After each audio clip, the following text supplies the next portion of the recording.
मैं विष्णु गोपाल, हिंदी अध्यापक, mother Athena school, Badaun. प्यारे बच्चों, आज हम आपकी हिंदी वसंत की पाठ्य पुस्तक से पाठ 7 क्या निराश हुआ जाए, ये पाठ लेकर के प्रस्तुत हुए हैं। आइए इस पाठ के विषय में जानना चाहते हैं तो प्रारंभ करते हैं। हम आपको ले चलते हैं पाठ के ओर। मेरा मन कभी कभी बैठ जाता है। समाचार पत्रों में ठगी, डकैती, चोरी, तस्करी और भ्रष्टाचार के समाचार भरे रहते हैं। आरोप प्रत्यारोप का कुछ ऐसा वातावरण बन गया है कि लगता है देश में कोई ईमानदार आदमी ही नहीं रह गया है। हर व्यक्ति संदेह की दृष्टि से देखा जा रहा है। जो जितने ही ऊंचे पद पर हैं, उनमें उतने ही अधिक दोष दिखाए जाते हैं। एक बहुत बड़े आदमी ने मुझे एक बार कहा था कि इस समय वही आदमी सुखी है जो कुछ नहीं करता। जो कुछ भी करेगा उसमें लोग दोष खोजने लगेंगे, उसके सारे गुण भुला दिए जाएंगे और दोषों को बढ़ा चढ़ाकर दिखाया जाने लगेगा। दोष किसमें नहीं होते? यही कारण है कि हर आदमी दोषी अधिक दिख रहा है, गुणी कम या बिल्कुल ही नहीं। स्थिति अगर ऐसी ही है तो निश्चय ही चिंता का विषय है। क्या यही भारतवर्ष है जिसका सपना तिलक और गांधी ने देखा था? रविन्द्रनाथ ठाकुर और मदन मोहन मालवीय का महान संस्कृति सभ्य भारतवर्ष किस अतीत के गह्वर में डूब गया? आर्य और द्रविड़, हिंदू और मुसलमान, यूरोपीय और भारतीय आदर्शों की मिलन भूमि मानव महासमुद्र क्या सूख ही गया? मेरा मन कहता है ऐसा हो नहीं सकता। हमारे महान मनुष्यों के सपनों का भारत है और रहेगा। इसके माध्यम से लेखक ये कहना चाहता है कि हमारे ये जो लिखा है मानव महासमुद्र, अर्थात मनुष्यों का महासमुद्र, चाहे इसमें किसी भी धर्म के, किसी भी जाति के, किसी भी संप्रदाय के लोग क्यों न हों, सब आकर के इसमें समाहित हो जाते हैं। जैसे समुद्र में सारी नदियां आकर के मिलती हैं, उसी प्रकार से प्रत्येक धर्म और संप्रदाय के लोग हमारे भारतवर्ष में रहते हैं और इस भारत वर्ष रूपी समुद्र में आकर के इसमें में विलय हो जाते हैं। तो वो ये कह रहे हैं, क्या ये भारतीय आदर्शों की मिलन भूमि महामानव भूमि मानव महासमुद्र क्या सूख गया है? मेरा मन कहता है, लेखक कहता है, मेरा मन कहता है ऐसा हो नहीं सकता। हमारे महान मनीषियों माने विद्वानों के सपनों का भारत है और रहेगा। यह सही है कि इन दिनों कुछ ऐसा माहौल बना है कि ईमानदारी से मेहनत करके जीविका चलाने वाले निरीह और भोले भाले श्रमजीवी पिस रहे हैं और झूठ तथा फरेब का रोजगार करने वाले फल फूल रहे हैं। ईमानदारी को मूर्खता का पर्याय समझा जाने लगा है। सच्चाई केवल भीरू और बेबस लोगों के हिस्से पड़ी है। ऐसी स्थिति में जीवन के महान मूल्यों के बारे में लोगों की आस्था ही हिलने लगी है। लेखक इस अनुच्छेद के माध्यम से बताना चाहता है कि ऐसा माहौल बना हुआ है कि जो लोग ईमानदार हैं, ईमानदारी से मेहनत करके अपनी आजीविका चलाते हैं, वो निरीह और भोले भाले जो श्रमजीवी हैं, जो परिश्रम कर रहे हैं, सीधे साधे लोग हैं, वो आज इस माहौल के शिकार हैं और ऐसी परिस्थितियों में पिस रहे हैं। और जो झूठ बोलने वाले लोग हैं, जो फरेब माने धोखा देने वाले लोग हैं, जो नंबर 2 से रोजगार करने वाले ये लोग हैं, ये अपने व्यवसाय में खूब फल फूल रहे हैं। अपने झूठ और व्यवसाय तथा फरेब वाले कार्यों में काफ़ी अग्रणी हैं। ईमानदारी को तो मूर्खता का पर्याय समझा जाने लगा है। अर्थ है, जो ईमानदार व्यक्ति है, ईमानदारी से मेहनत से अपनी आजीविका चलाता है, उसको मूर्खता का पर्याय समझा जाने लगा। माने लोग जो है, ये संसार, ये ज़माना, ये समाज उसको मूर्ख कहता है। वो उसको ताने भी मारता है और कहता है कि तुम ईमानदार बनते हो, ईमानदारी से कुछ नहीं होगा आज के समय में। जब तक गलत काम नहीं करोगे, नंबर 2 नहीं करोगे, भ्रष्टाचारी नहीं करोगे, फरेब नहीं करोगे, लूटपाट नहीं करोगे, झूठ नहीं बोलोगे, तब तक तुम पैसा नहीं कमा सकते हो या सफल नहीं हो सकते हो। तो ये सब जो है ईमानदार आदमी के लिए और सच्चे आदमी के लिए मूर्खता का पर्याय बना हुआ है। सच्चाई केवल भीरू और बेबस लोगों के हिस्से पड़ी है। ऐसी स्थिति में जीवन के महान मूल्यों के बारे में लोगों की आस्था ही हिलने लगी है। जो आदमी ईमानदारी से मेहनत से काम करता है और फिर उसको अपनी मेहनत की उचित मजदूरी भी नहीं मिलती, जो उसका गुजारा हो सके, तब उसकी आस्था डामाडोल होने लगती है।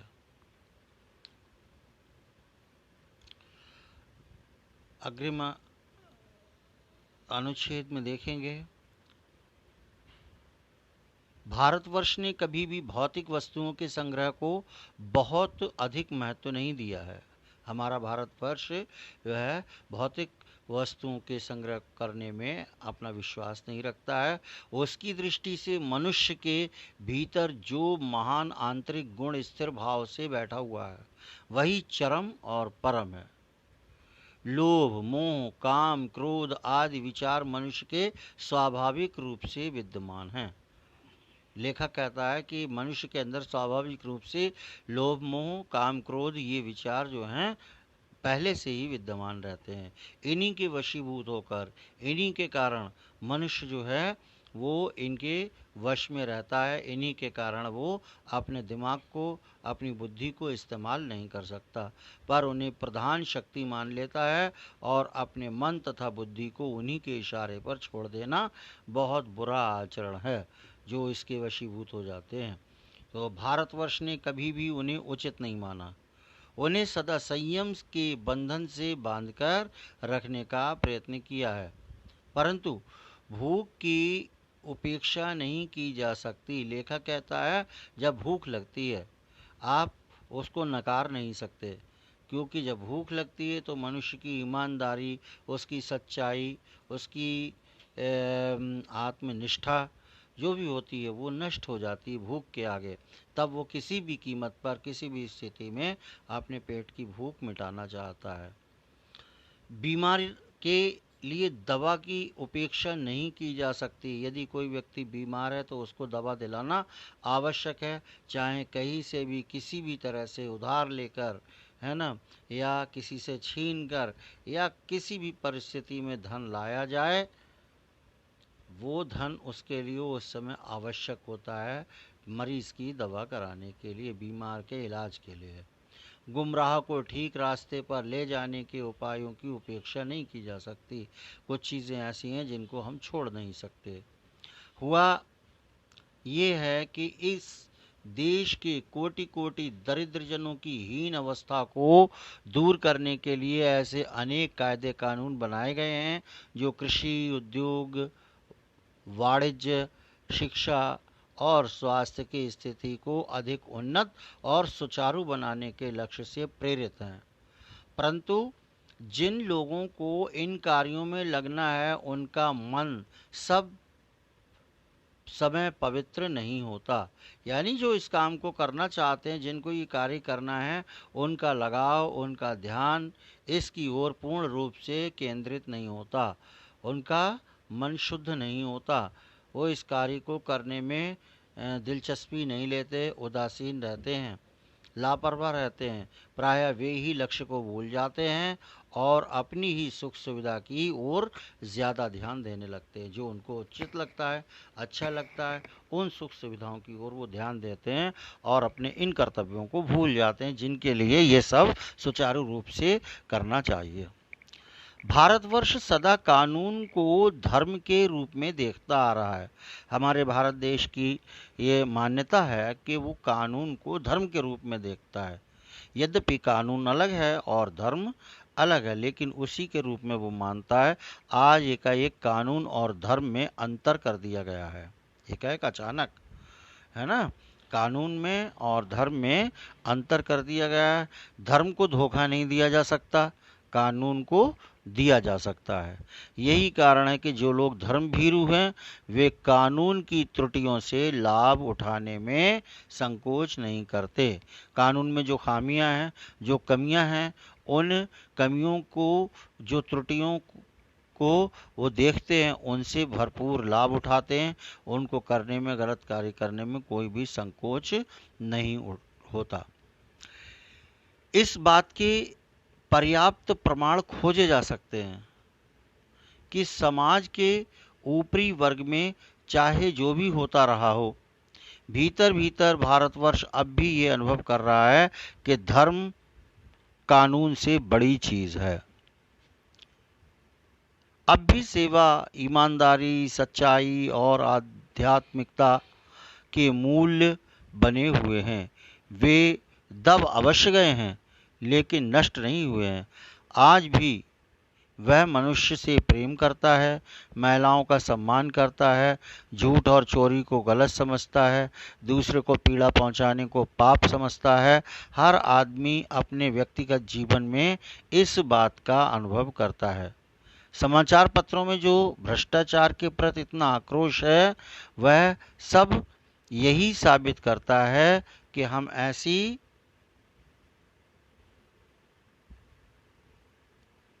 चीज़ों को गलत समझते हैं और समाज में उन तत्वों की प्रतिष्ठा कम करना चाहते हैं जो गलत तरीके से धन या मान संग्रह करते हैं। कहने का तात्पर्य यह है, लेखक कहना चाहता है कि धर्म, जब व्यक्ति धर्म को समझता है बड़ा है, धर्म बड़ा है, तो धर्म के अनुरूप सभी नैतिक और अच्छे कार्य आते हैं। धर्म, कोई भी धर्म व्यक्ति को गलत कार्य करना नहीं सिखाता, लड़ना नहीं सिखाता, झगड़ना नहीं सिखाता, चोरी, गद्दारी, धोखाधड़ी, भ्रष्टाचारी कोई भी धर्म नहीं सिखाता। व्यक्ति जब भी कोई गलत कार्य करता है तो धर्म उसको रोकता है, कचोटता है। तो इस कारण से व्यक्ति धर्म को बड़ा मानता है और गलत कार्य करने से डरता है। तो यही कारण है कि जब भी कभी कोई गलत काम करता है तो उसे ईश्वर का भय रहता है कि हम किसी की चोरी करेंगे, किसी को नाजायज़ सताएंगे, दबाएंगे, कोई पाप करेंगे, तो निश्चित रूप से हमें धर्मानुसार हमारे कर्मों का दंड मिलेगा। अग्रिम अनुच्छेद को देखेंगे। दोषों का पर्दाफाश करना बुरी बात नहीं है। बुराई ये मालूम होती है कि किसी के आचरण के गलत पक्ष को उद्घाटित करके उसमें रस लिया जाता है और दोषोद्घाटन को एकमात्र कर्तव्य मान लिया जाता है। बुराई में रस लेना बुरी बात है, अच्छाई में उतना ही रस लेकर उजागर न करना और भी बुरी बात है। सैकड़ों ऐसी घटनाएं होती हैं जिन्हें उजागर करने से लोग चित्त में अच्छाई के प्रति अच्छी भावना जागती है। अर्थात दोषों का पर्दाफाश करना बुरी बात है, मतलब किसी के दोष हैं अगर, तो उन पर्दाफाश करना माने प्रकट करना, उसके किसी व्यक्ति के दोषों को उजागर करना, ये बुरी बात नहीं है। किसी में कोई कमी है, कोई बुराई है, तो उसकी बुराई को प्रकट करना या उजागर करना कोई बुरी बात नहीं है। बुराई है क्या? बुराई ये है कि किसी के भी आचरण के गलत पक्ष को, यानी उसके चरित्र के गलत पक्ष को उद्घाटित करके उसमें रस लिया जाता है। यानी अगर आप उसकी बुराइयों को, उसके गलत पक्ष को प्रकट करते हैं और उसमें स्वयं आनंद लेते हैं, है ना, और या फिर उसका उपहास करते हैं और दोषोद्घाटन को एकमात्र कर्तव्य मान लेते हैं कि हमारा कर्तव्य, हम इसके जो है दोषों का उद्घाटित करेंगे, बखान करेंगे, प्रकट करेंगे, ये हमारा कर्तव्य है। बुराई में रस लेना बुरी बात है। किसी में कोई बुराई है, आप उसका मजाक उड़ा रहे हैं, रस ले रहे हैं, आनंद ले रहे हैं, ये बुरी बात है।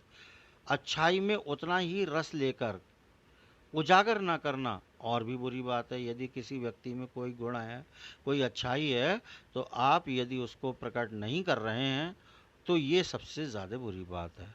जहाँ आप किसी की बुराइयों को प्रकट कर रहे हैं, उसकी अच्छाइयों को भी प्रकट कीजिए, उसको भी उजागर कीजिए, और अगर नहीं करते हैं तो ये सबसे गलत बात है।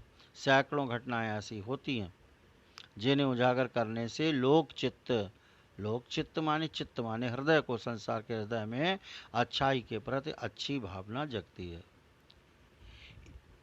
कवि लेखक अगले अनुच्छेद के माध्यम से एक छोटी सी घटना आपके सामने प्रस्तुत करना चाहता है। वो किस प्रकार से है, कह रहा है, एक बार रेलवे स्टेशन पर टिकट लेते हुए गलती से मैंने 10 के बजाय 100 रुपए का नोट दिया। लेखक कह रहा है कि रेलवे स्टेशन पर गलती से 10 रुपए के बजाय जल्दी में 100 रुपए का नोट जो है वो दे दिया। और अधिकांशतः हम लोगों से ऐसा ही हो जाता है, जल्दबाजी में हम भूल कर बैठते हैं, कभी कम पैसे दे देते हैं, कभी ज़्यादा देते हैं, कभी बिना लिए चले आते हैं, कभी ज़्यादा दिए चले आते हैं। तो इस तरह से ये गलतियां हमसे जल्दी में हो जाती हैं। तो लेखक ये कह रहा है कि जल्दी में उसने 100 रुपए का नोट दिया और मैं जल्दी जल्दी गाड़ी में आकर बैठ गया।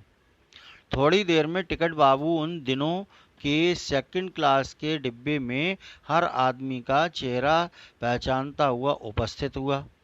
उसने मुझे पहचान लिया और बड़ी विनम्रता के साथ मेरे हाथ में 90 रुपए रख दिए, 90 रुपीज़ रख दिए, और बोला, ये बहुत गलती हो गई थी।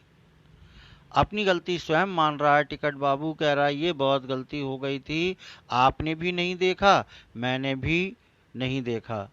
उसके चेहरे पर विचित्र संतोष की गरिमा थी, यानी वो अपने आप से पूर्ण रूप से संतुष्ट था कि मैंने कुछ अच्छा कार्य किया। लेखक कह रहा है और मैं चकित रह गया। उसका ये व्यवहार देख करके, ईमानदारी देख करके मैं हैरान रह गया। लेखक अगले पैराग्राफ में कह रहा है, कैसे कहूँ कि दुनिया में सच्चाई और ईमानदारी लुप्त हो गई है, माने सच्चाई और ईमानदारी खो गई है, दिखाई नहीं दे रही।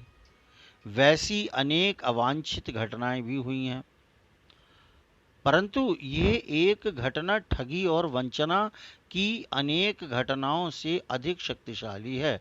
लेखक कह रहा है इतनी कि जहाँ इतनी धोखाधड़ी, इतनी जहाँ पर भ्रष्टाचारी, इतनी जहाँ पर ये दूसरों को धोखा देने वाली चीज़ें होती हैं, वहाँ पर एक ऐसी घटना घटित हो जाए और ईमानदारी जहाँ पर प्रकट हो जाए, तो इससे अधिक शक्तिशाली घटना और दूसरी नहीं हो सकती। एक बार मैं बस यात्रा कर रहा था, एक और अगली घटना लेखक अपने विषय में बता रहा है, दूसरी कहानी है, इसको भी ध्यान दीजिएगा कि वो ये कह रहा है, एक बार मैं बस यात्रा कर रहा था, मेरे साथ मेरी पत्नी और 3 बच्चे भी थे। बस में कुछ खराबी थी, रुक रुक कर चलती थी। गंतव्य से कोई 8 किलोमीटर पहले ही एक निर्जन सुनसान स्थान में बस ने जवाब दे दिया। अर्थात 8 किलोमीटर चलने के बाद, पहुंचने के बाद बस जो थी वो खराब हो गई। जवाब दे दिया माने बस खराब हो गई और रुक गई। रात के समय 10 बजे होंगे, रात के 10 बजे होंगे। बस में यात्री घबरा गए।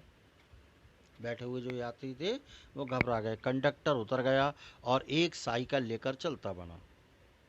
लोगों को संदेह हो गया कि हमें धोखा दिया जा रहा है। बस में बैठे लोगों ने तरह तरह की बातें शुरू कर दी। किसी ने कहा यहाँ डकैती होती है। 2 दिन पहले इसी तरह एक बस को लूटा गया था। परिवार सहित अकेला मैं ही था। बच्चे पानी पानी चिल्ला रहे थे। पानी का कहीं ठिकाना न था। ऊपर से आदमियों का डर समा गया था। तो जैसा कि आप चित्र में भी देख रहे हैं, वही दृश्य आपको दिखाया जा रहा है। कुछ नौजवानों ने ड्राइवर को पकड़कर मारने पीटने का हिसाब बनाया। ड्राइवर के चेहरे पर हवाइयाँ उड़ने लगीं। लोगों ने उसे पकड़ लिया।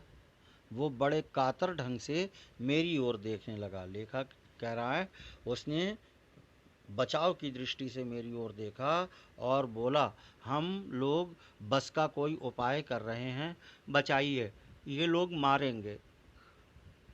डर तो मेरे मन में था, पर उसकी कातर मुद्रा देखकर मैंने यात्रियों को समझाया कि मारना ठीक नहीं है, परंतु यात्री इतने घबरा गए कि मेरी बात सुनने को तैयार नहीं हुए।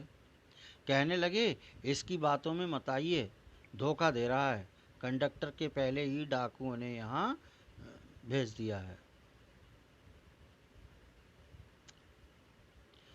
मैं भी बहुत भयभीत था, पर ड्राइवर को किसी तरह मारपीट से बचाया। 1.5-2 घंटे बीत गए। मेरे बच्चे भोजन और पानी के लिए व्याकुल थे। मेरी ओ मेरी और पत्नी की हालत बुरी थी। लोगों ने ड्राइवर को मारा तो नहीं, पर उसे बस से उतारकर एक जगह घेर कर रखा, जिससे कि वो भाग ना जाए, इसलिए पकड़ कर रखा था। कोई भी दुर्घटना होती है तो पहले ड्राइवर को समाप्त कर देना उन्हें उचित जान पड़ा। मेरे गिड़गिड़ाने का कोई विशेष असर नहीं पड़ा। इसी समय क्या देखता हूँ कि एक खाली बस चली आ रही है और उस पर हमारा बस कंडक्टर भी बैठा हुआ है।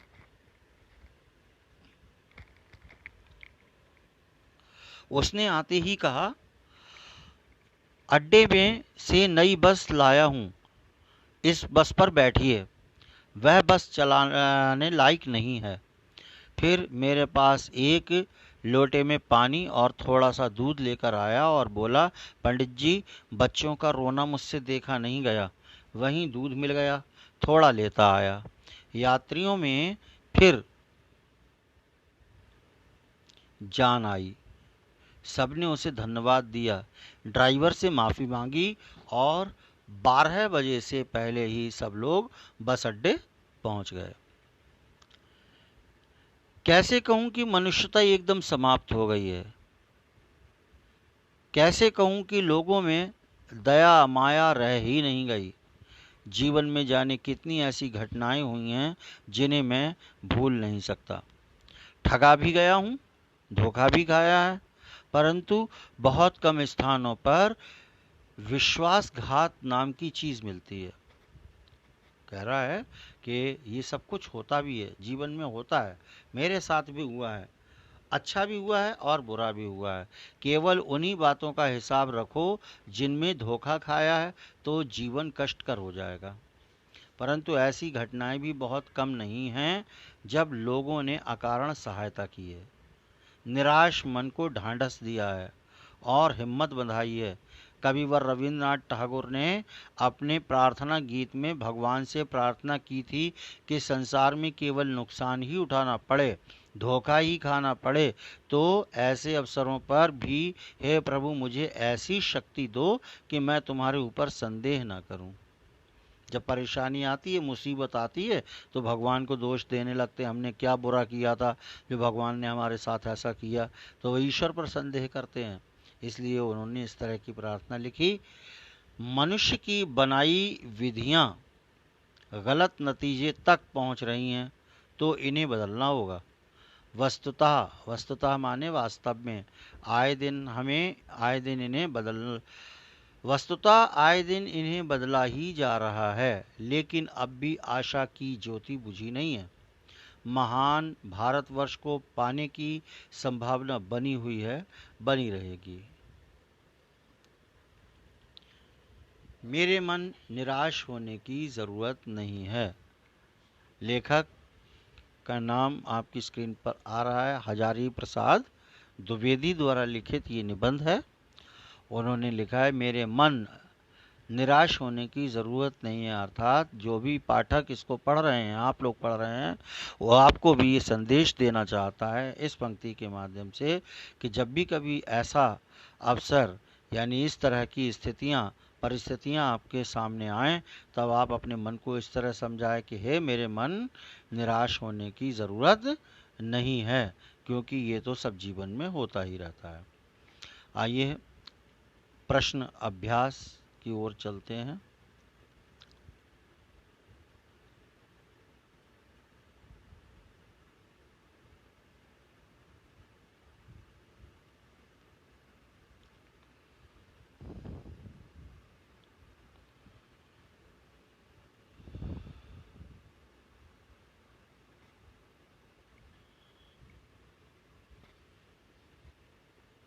क्या निराश हुआ जाए पाठ के प्रश्न अभ्यास आपकी स्क्रीन पर हैं। आपके विचार से प्रश्न नंबर 1, लेखक ने स्वीकार किया है कि लोगों ने उन्हें भी धोखा दिया है, वो भी इस धोखे से नहीं बचे, फिर भी वो निराश नहीं है। आपके विचार से इस बात का क्या कारण है? लेखक निराश क्यों नहीं है? लेखक को लोगों ने धोखा दिया है, फिर भी वह निराश नहीं है। इसके निम्नलिखित कारण हो सकते हैं। लेखक केवल उन्हीं बातों का हिसाब नहीं रखता है जिनसे उसने धोखा खाया है। दूसरा बिंदु है, लेखक को बहुत सी वे घटनाएं याद हैं जब लोगों ने अकारण ही उसकी मदद की और निराश मन को सांत्वना दी। बिंदु नंबर 3, लेखक आशावादी विचार रखने वाला व्यक्ति है। केवल निराशा ही नहीं है उसके मन में, वो आशावादी भी है, आशा भी करता है कि जहाँ कुछ बुरा होता है, कभी कभी कहीं किसी स्थान पर हम सोचते कुछ हैं, हो कुछ जाता है। जहाँ हम बुरा सोचते हैं वहाँ अच्छा भी हो जाता है, तो इसलिए आशावादी भी है वो। लेखक अन्य व्यक्ति के दोषों के साथ साथ उनकी अच्छाइयों को भी उजागर करता है। पर्दाफाश का दूसरा प्रश्न है, दोषों का पर्दाफाश करना कब बुरा रूप ले सकता है? जब आप किसी के दोषों को उद्घाटित कर रहे हैं, उजागर कर रहे हैं, तब वो बुरा रूप कब ले सकता है? पर्दाफाश का उद्देश्य किसी भलाई के कार्य से संबंधित न हो। दूसरा है, इसका उद्देश्य किसी व्यक्ति या संस्थान को बदनाम करना हो। तीसरा, सत्यता को जाने समझे बिना ही पर्दाफाश करने की कोशिश करना, ऐसा भी नहीं। चौथा, पर्दाफाश करने वाले व्यक्ति का उद्देश्य पैसा कमाना या किसी व्यक्ति विशेष को बदनाम करना हो। पांचवा है, जब अपने निजी वैमनस्यता का बदला लेने का उद्देश्य छिपा हो। छठा है, जब प्रसिद्धि पाने की आकांक्षा बलवती हो। प्रश्न संख्या 3, आजकल के बहुत से समाचार पत्र या समाचार चैनल दोषों का पर्दाफाश कर रहे हैं। इस प्रकार के कार्यक्रमों की सार्थकता पर तर्क सहित विचार लिखिए। उत्तर, आजकल बहुत से समाचार पत्र या समाचार चैनल दोषों का पर्दाफाश कर रहे हैं। इस प्रकार के कार्यक्रमों की प्राथमिकता तो है, किंतु इसके पीछे समाचार पत्र, संपादक, रिपोर्टर या चैनल का उद्देश्य नेक हो। इसका उद्देश्य समाचार पत्र या चैनल की लोकप्रियता बढ़ाना, किसी व्यक्ति विशेष को बदनाम करने की भावना आदि नहीं होना चाहिए। कारण बताइए। निम्नलिखित के संभावित परिणाम क्या हो सकते हैं, आपस में चर्चा कीजिए। जैसे ईमानदारी को मूर्खता का पर्याय समझा जाने लगा है, परिणाम भ्रष्टाचार बढ़ेगा।